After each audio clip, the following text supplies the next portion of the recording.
Oke, selamat siang. Jadi pada kesempatan kali ini saya akan menjelaskan analisis terhadap PT Indo Bank Raya Megah. Dan ini dibuat oleh saya sendiri, Wahyu Gray. Dan pada kesempatan kali ini kita akan membahas lebih fokus ke teknikalnya. Karena waktu kita terbatas cuma 2 menit, jadi kita mungkin langsung mulai aja. Jadi ini untuk profil perusahaan. Jadi ITMG ini perusahaan yang ada di bidang produksi batu bara. Dan ini adalah perusahaan di bawah naungan Banpu Group. Dan Bantu Group ini perusahaan yang holding yang terbesar dan dia ada salah satunya Banpu Energi itu berpusat di uh, Singapura. Ini adalah visi misi perusahaan. Oke, struktur perusahaan tadi dimiliki oleh Banpu Mineral sekitar 65%. Anak usaha perusahaannya ada banyak di sini. Untuk struktur organisasinya begini gambarannya, dan kita masuk ke kalau usaha kita langsung aja. Jadi fundamental dari ITMG ini tidak perlu diragukan lagi. Dia perusahaan yang udah proper banget, salah satu yang terbesar dan terbaik di Indonesia dan menyediakan kalori yang bagus juga, sekitar 47 ribuan ke atas kalori yang disediakan. Dan beroperasi di uh, Kalimantan Timur, ada juga di Kalimantan Tengah dan Kalimantan Barat. Dan pangsa pasarnya terbesar itu di Cina dan kedua itu di Jepang. Oke, ini kinerja perusahaan ini cukup oke karena ada kenaikan harga batu bara. Dividen juga oke, yang diberikan perusahaan cukup besar. Oke, kita langsung masuk ke teknikal aja. Jadi yang pertama itu kita masuk ke analisis 1 minggu ke depan menggunakan time frame 1 jam, di mana harga terakhir itu 8 Desember di harga 24.000. Jadi simpel aja analisisnya. Saya menggunakan support resisten, di mana sini ada major support dan ini adalah major resisten yang saya buat sebenarnya ini harus digaris lagi ke sini. Dan saya melihatnya bahwa ITMG ini dibalik dengan harga daripada batu bara yang lagi turun, maka ada kecenderungan untuk turun dan pasar juga tidak bergairah nih untuk terutama sektor dari energi, dan juga untuk RSI-nya udah 70 di mana overbought dan kemungkinan akan turun. Ini untuk analisis 1 minggu 23.100. Oke, kita masuk ke 1 bulan ke depan. Saya melihatnya bakal naik dulu di sekitar 25.300, mendatangkan support yang paling besar di sini, major support. Karena apa? Karena ini didorong oleh uh, window dressing, di mana saham-saham pada umumnya pada naik karena laporan keuangan pada bagus-bagus semua. Jadi kemungkinan TMG juga ikutan naik nih untuk dalam waktu 1 bulan ke depan. Oke, di sini juga. Oke, kita langsung masuk ke uh, prediksi 6 bulan ke depan. Kita terbatas, jadi saya menjelaskan singkat aja untuk time frame 4 jam yang kita gunakan di 6 bulan ke depan, di mana harga terakhir itu 24.000 tadi. Saya melihatnya akan turun ke sekitar 19 ribuan. Di mana dia akan mendatangkan support yang paling terdekat, yang paling major di sini dari time frame 4 jam, di mana dia akan turun ke 19 ribuan. Dan untuk MACD-nya juga udah mengindikasikan untuk turun, walaupun RSI-nya udah cukup oke, di bawah, momentumnya masih murah. Oke, next kita bahas lagi yang 1 tahun ke depan. Jadi untuk dalam jangka panjang, pakai time frame 1 hari, saya melihatnya 1 tahun ke depan bahwa ITMG ini bakal turun lagi. Seperti harga sebelum commodity cycle, di mana 11.700-an. Dan harga batu bara sekarang lagi turun-turunnya drop, kebutuhan energi batu bara juga nggak tinggi-tinggi banget. Jadi ada kemungkinan dia akan turun mengikuti harga batu baranya. Jadi saya juga menggunakan support resisten di sini, di mana di sini ada major support. Jadi ada kemungkinan ada di around di sini nih.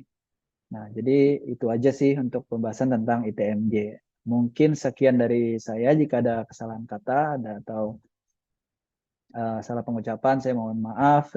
Terima kasih. Perkenalkan, nama saya Kevin Mulya dengan kode NIM 57197. Pada kesempatan kali ini saya akan membahas saham ACI eh, secara teknikal dan prospeknya ke depannya. Tanggal cut off yang digunakan adalah pada tanggal 8 Desember 2023 yang dengan harga terakhir 452. Oke, pembahasan yang pertama adalah untuk 1 minggu ke depan. Untuk 1 minggu ke depan, saya menggunakan chart hourly atau per jam. Di sini saya memasukkan stochastic, RSI stochastic, MACD, dan moving average 5 dan 20 hari, 20. Di sini terlihat ada golden cross di moving average 5 dan 20 mengindikasikan adanya tanda bullish. Selain itu, analisis saya untuk 1 minggu ke depan adalah saham Archie akan mengalami sedikit penurunan harga sampai ke level resisten 438 di tanda warna biru ini. Eh, dan untuk satu minggu ke depan seperti itu. Lanjut ke 1 bulan ke depan, saya menggunakan grafik masih hourly yang ditarik lebih panjang dan saya memasukkan MA20 dan MA50 yang juga menunjukkan golden cross atau tanda bullish. Tadi setelah tadi kan saya membahas mengenai Archie yang akan turun ke level 438. Jadi untuk 1 bulan ke depan saya melihat Archie akan turun ke 438 dan diharapkan akan mantul untuk melanjutkan kenaikannya setelah mencapai level 438. Selanjutnya untuk 6 bulan ke depan, jadi kalau kita tarik secara jangka panjang, Archie itu memang cenderung turun. Ini merupakan grafik weekly, ya grafik weekly, dan saya menggunakan MA5 dan MA10 dan MA50 weekly. Di sini kita bisa melihat bahwa Archie yang turun secara jangka panjang, tapi dalam beberapa bulan terakhir Archie itu memutus downtrend line panjangnya. Ini mengindikasikan kenaikan. Jadi saya harap untuk 6 bulan ke depan Archie akan naik, dilihat dari RSI stokastik yang juga naik, MACD juga barnya yang mulai naik. Di sini kita juga bisa melihat ada breakthrough di resistance di angka 396. Itu untuk 1 bulan ke depan. Dan untuk 1 tahun ke depan, Archie yang mematahkan downtrend line jangka panjangnya dan di sini dan sudah membentuk golden cross di MA10 dan MA50-nya, ini berarti akan terjadi pembalikan arah atau perubahan tren menjadi dari yang sebelumnya downtrend menjadi bullish. Sekian untuk analisis saya dari Archie. Terima kasih. Halo, perkenalkan, nama saya Aldi Domingus. Di sini saya akan menjelaskan mengenai analisa teknikal saya terkait salah satu emiten yang saya analisis, yaitu PT Antam Tbk dengan kode emiten ANTM. Oke, untuk analisa teknikal di sini pertama-tama saya akan menggunakan proyeksi dalam 1 minggu ke depan. Dalam time frame yang digunakan itu 1 hour, dengan harga penutupan atau cut off itu digunakan pada 8 Desember dengan harga terakhir tuh 1645. Nah, berdasarkan grafik yang ditunjukkan dari time frame tersebut, terlihat nih pembentukan pola falling wedge, yang mana itu diindikasikan dengan adanya pembentukan garis trend yang terbentuk secara downward, yang berperan sebagai garis support dan resistance. Nah, dari tersebut juga dikonfirmasi nih, dengan adanya perpotongan antara garis MA dari indikator MACD, yang mana itu mengindikasikan untuk sinyal beli, dan untuk perannya dalam 1 minggu ke depan, itu kemungkinan bakal berproyeksi naik. Namun naiknya nggak cukup signifikan. Kenapa? Karena juga ada dari faktor eksternal nih, kayak ada faktor pemilu dan juga bulan demokrasi yang seringkali membuat pasar tuh dalam kondisi sideways. Jadi untuk proyeksi harga 1 minggu ke depan, itu akan berada dalam garis support trends dari support dan resistannya, itu berada di angka 1600 sampai 1700 saja.